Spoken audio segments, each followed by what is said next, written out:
Hello everyone and welcome to Fiction Friday. Today we have episode 3 of The Squire. I hope you enjoy it. Cole waited beside his mentor outside the towering, dark-stained doors that led to the tribunal hall. Facing them stood Callion's night trainer, Sir Duros, an austere man with a salt-and-pepper beard and sad eyes. If Cole had to train Callion, he'd look sad too. Cole stared, dumbfounded, as Callion's mentor said, "I told him you intended to call for a truth-seer, but he is adamant that the trial go forward." Sir Garrus nodded. "Thank you, Sir Duros." They shook hands, and Sir Duros left them standing in the hall. After he left, Cole said, "What's he thinking? Callion knows what happened as well as I do. Does he imagine 3 liars will outweigh 1 person telling the truth?" "If he does, he's mistaken. It doesn't matter now," Sir Garrus said. "The trial's scheduled for tomorrow at noon. Just remember, you have to be completely honest. Hold nothing back." "No problem there, sir. What should I do now?" "The tribunal ordered you removed from active duty until after the trial. I have to meet with the king in a little while. I suggest you meditate in the Chapel of Light, find your balance, and prepare yourself for tomorrow." "Yes, sir," Cole said. Sir Garrus clapped him on the shoulder. "Have a little faith. Justice will prevail in the end." The Elder Knight walked off toward the war room for his meeting, leaving Cole alone in the cold gray hall. Meditating wouldn't do any good. Cole trudged through the castle halls, ignored by and ignoring everyone he met. He needed to figure out what Callion had planned. He had to be up to something, since the truth wouldn't serve him. Cole turned toward the chapel, not because he intended to meditate, but because he couldn't think of anywhere else to go at the moment. He turned a corner and found himself facing the gold inlaid door to the chapel. May as well go in for a moment. The priest never locked the door, so he nudged it open. Inside, the chapel sunshine streamed in through skylights that covered the whole ceiling, bathing the round room with golden radiance. Lightcasters of centuries past had enchanted the glass to be harder than steel, so no stray stone would damage the chapel in a siege. Benches sat in neat rows for anyone to use if they wished to pray. The chapel had no pulpit, as the light never demanded attendance. "May I help you, Squire?" Cole turned to see the keeper of the shrine emerge from the small cell at the back of the chapel where he slept. The keeper wore the traditional white robes of his order, and a gold sunburst medallion hung around his neck. "I didn't mean to bother you, Keeper. I needed a quiet place to think." "Of course. The chapel is always open to those in need." He sighed. "We have few visitors, so it's good to see someone stop in. It seems half those visiting only seek a private place to work the will of the dark. It's a sad thing that they would foul this holy place with their politics." "I'm sorry, Keeper. Is there anyone in particular giving you trouble? I can speak to them if you'd like, warn them away." The Keeper smiled. "You are very kind, but I'm afraid it would do little good.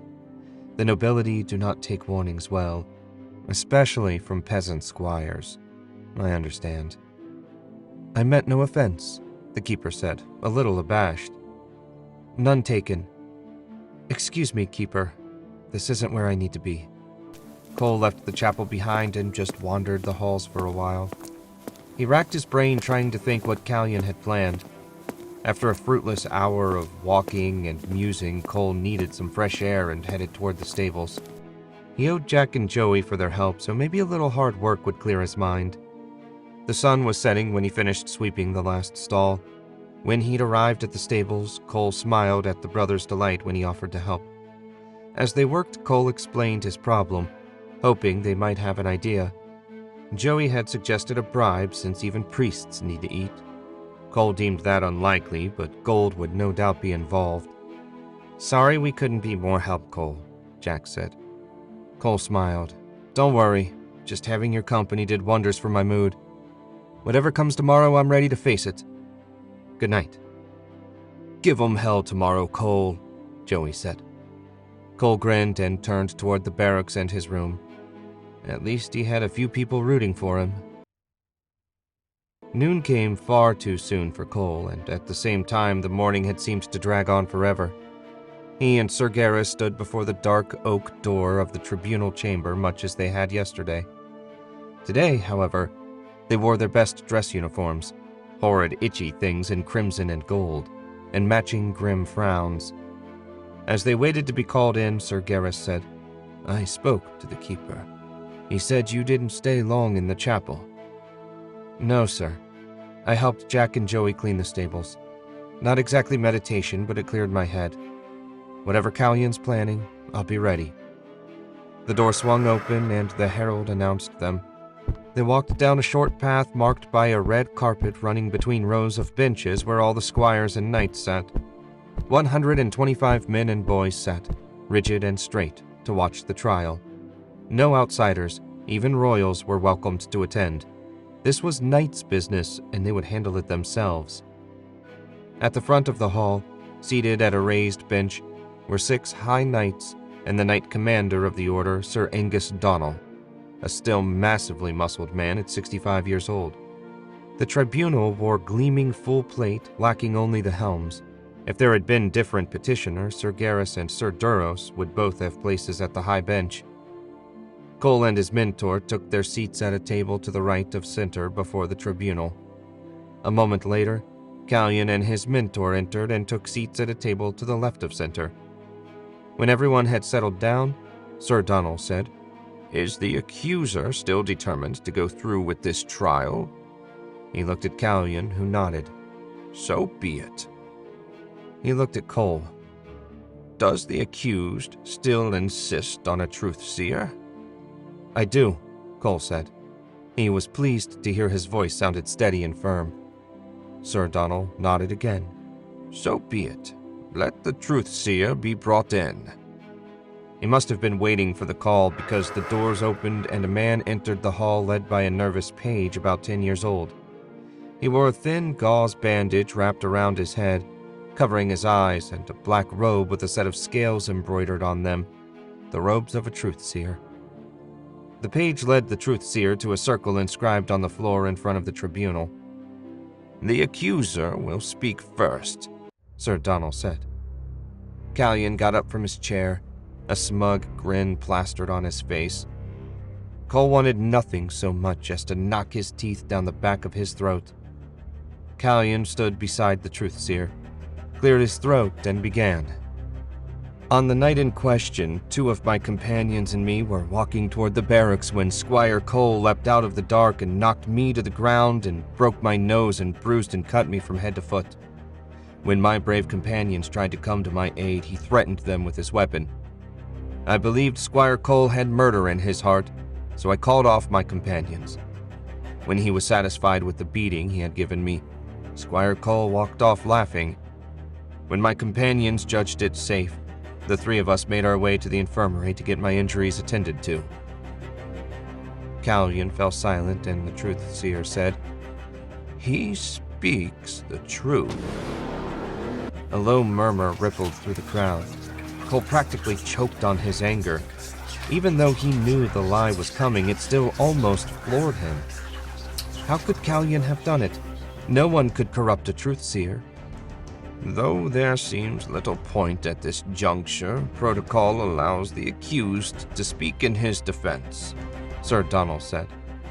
If the Knight Commander felt any emotions at what was happening, he didn't show them. Though he knew what would happen, Cole wanted to have his say. He took his place beside the truth-seer and told the tribunal what actually happened on that night. When he finished, the truth-seer said, "He lies." Cole shot the man a look of such pure rage that the truth-seer flinched away from him. A blind man flinched away from a look. Sudden understanding struck him. Before anyone could approach, he grabbed the truth-seer by the front of his robes and jerked him off his feet. He ripped the gauze from his face and looked into a pair of terrified blue eyes. He grabbed the phony by the hair and spun him around to face the tribunal. "Take a good look, my lords." Sir Donnell leapt to his feet. "A fraud!" The gathered knights and squires rose to their feet, some shouting in outrage. "Silence!" Sir Donnell roared. "Seize the impostor." Sir Garrus moved to relieve Cole of his prisoner. "Well done," he whispered so none but Cole could hear. "A mockery has been made of this tribunal," Sir Donald said. "I swear by the light whoever is responsible will pay for insulting this court.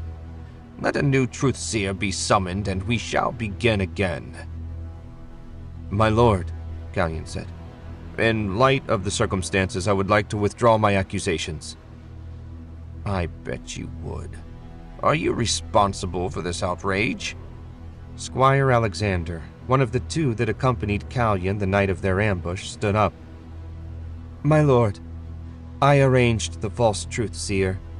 Everything happened that night as Squire Cole said. I felt he didn't show Lord Callion enough respect, and I wanted to be sure he paid for the insult." "So," Sir Donald said, "you dishonored this tribunal, knowing full well when we found out what happened, you would be expelled from the order at the very least.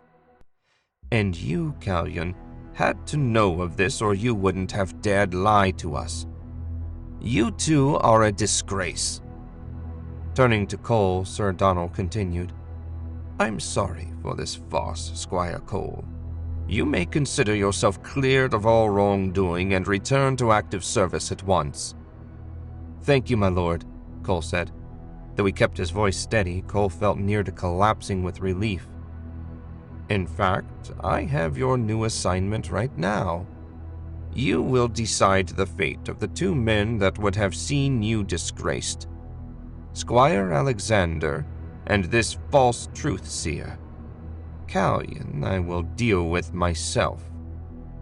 Sir Donald shot such a dark glare at Callion that for the first time, Cole saw a tremor of concern on his arrogant face. "Let's start with Squire Alexander. He will leave the order at once, but any further punishment is yours to decide." Cole considered for a moment. 20 lashes in front of the assembled knights and squires would be a reasonable punishment, and it might act as a deterrent to future foolishness. "Harsh but fair," Sir Donald said. He indicated the squirming little man in Sir Garrus's iron grip. "And this one?" "I'm not sure the correct punishment for his crime," Cole said. And then he smiled. "I think he should be turned over to the truth-seers for whatever punishment they deem appropriate." "No!" the impostor screamed. "My lord, please!" He looked at Callion as he begged for mercy. Everyone pretended otherwise, but it was perfectly clear who was responsible, whatever Alexander said. "Be silent," Sir Donald said. "This gathering will reconvene in 1 hour in the courtyard for Alexander's punishment. Take the impostor to the truth-seers. You two, come with me." Sir Donald indicated Cole and Sir Garrus. Sir Garrus turned the prisoner over to a young knight Cole didn't know well, and he and his mentor followed the knight commander out of the tribunal chamber and a short ways down the hall to his personal office. When the door closed behind them, Sir Donald dropped into a worn leather chair behind a great expanse of cherry desk. "Never in all my years has anyone attempted such a stunt. I'm grateful, Squire Cole, that you exposed the fraud. You did well finding this one, Michael." "Thank you, my lord," Sir Garrus said. Cole stared for a moment.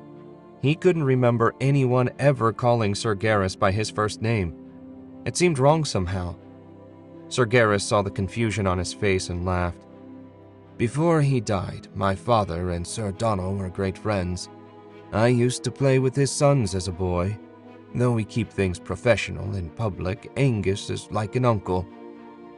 "How did you figure it out?" Sir Donald asked. "When he called me a liar, I got so mad I shot him a glare that could have killed. He flinched away from me. Blind men don't flinch from angry looks.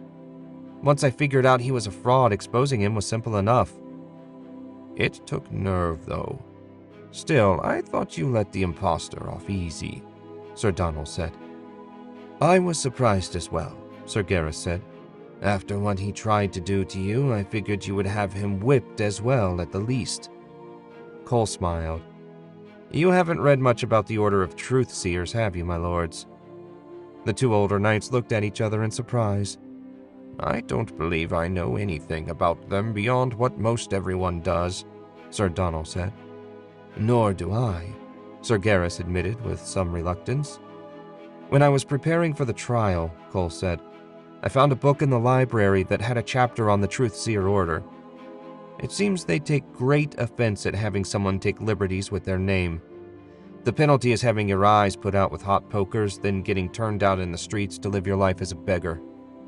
I suspect you aren't the only one who knew the penalty, if the way the impostor screamed is any indication, Sir Garrus said. What about Callion? Will he face any penalty? Cole asked. Not from us, Sir Donald said. Still, his father will receive a full report, and the Duke is not known for his gentle nature. Take comfort in that. They left Sir Donald's office a short time later to join the gathering of the Order in the courtyard. Former Squire Alexander stood stripped to the waist and tied to a post on the center of the courtyard. A grim-faced sergeant with a leather bullwhip stood beside him. Sir Donald looked around and seemed satisfied that everyone was present. He nodded to the sergeant, who drew back, then brought the whip across Alexander's back with a loud crack. A line of blood appeared. A moment later, the whip cracked again and another line crossed the first. Cole looked around and spotted Callion standing beside his mentor, a frown creasing his smug face. The whip cracked, and Cole saw him flinch. By the dark, he wished Callion and not Alexander had gotten the punishment he deserved. Oh well, he no longer expected justice to apply to the nobility the same as everyone else. Thanks for listening to this week's episode of Fiction Friday. If you liked what you heard, you can find more of my fiction on my website, jamesewisher.com. Please consider liking, subscribing, and sharing with anyone else you think might enjoy the show. Until next week, goodbye.